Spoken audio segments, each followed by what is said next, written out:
నమస్కారం, నా పేరు సునీత. రోడ్డు నుండి పోస్ట్ బొమ్మ సెంటర్ వరకు ర్యాలీ నిర్వహించి ద్విచక్ర వాహనదారులకు అవగాహన కల్పిస్తూ హెల్మెట్ లేని ప్రయాణం శ్రేయస్కరం కాదని హెల్మెట్ ను విధిగా ధరించాలని సూచించారు.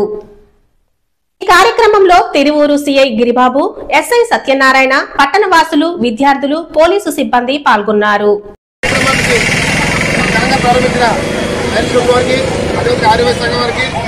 పెద్దలకు, ఇచ్చేసిన విద్యార్థులకు, ప్రముఖులకు, మీడియా మిత్రులకు అందరికీ నమస్కారం. ఈ సందర్భంగా నేను తెలియజేది ఏమనగా అంటే, హెల్మెట్ అనేది చాలా ఉపయోగకరమైన వస్తువు. కానీ మనము చాలా సిల్లీగా అదేదో బరువుగా మనం భావించి బండి మీద వెళ్తున్నప్పుడు మనం పెట్టుకోకుండా వెళ్ళి ఆ ప్రయాణ మార్గంలో జరిగే ప్రమాదాలకు మనం బాధ్యులవుతాం. వాళ్ళని నమ్ముకుని ఫ్యామిలీ ఉంటుంది. చేసే చిన్న తప్పు వల్ల మీ కుటుంబం రోడ్డుని పడిపోతుంది. దయచేసి అందరూ కూడా ఇదిగా హెల్మెట్ ధరించండి. మైనస్ ఎవరు కూడా బండ్లు వద్దు, తాగి ఎవరు కూడా డ్రైవ్ చేయొద్దు. పోలీసు వారికి సహకరిస్తారు, ట్రాఫిక్ రూల్స్ అని పాటిస్తారని ఈ సందర్భంగా మిమ్మల్ని అందరినీ కోరుకుంటున్నాం. వచ్చిన విద్యార్థులు కూడా ఆ కార్యక్రమం పట్ల అవగాహన కలిగి ఉండి మేము ఒక పెద్దవాళ్ళకి చెప్పండి, అందరూ కూడా హెల్మెట్లు ధరించాలి. టౌన్లోకి వచ్చిన ప్రతి ఒక్కరు కూడా విద్య హెల్మెట్ కలిగి ఉండాలని ఈ సందర్భంగా తిరువూరు పోలీసు వారి తెలియజేస్తున్నాం. ఇప్పుడు మన తిరువూరు సీఏ గారు శ్రీ గిరిబాబు సార్ గారు మాట్లాడతారు.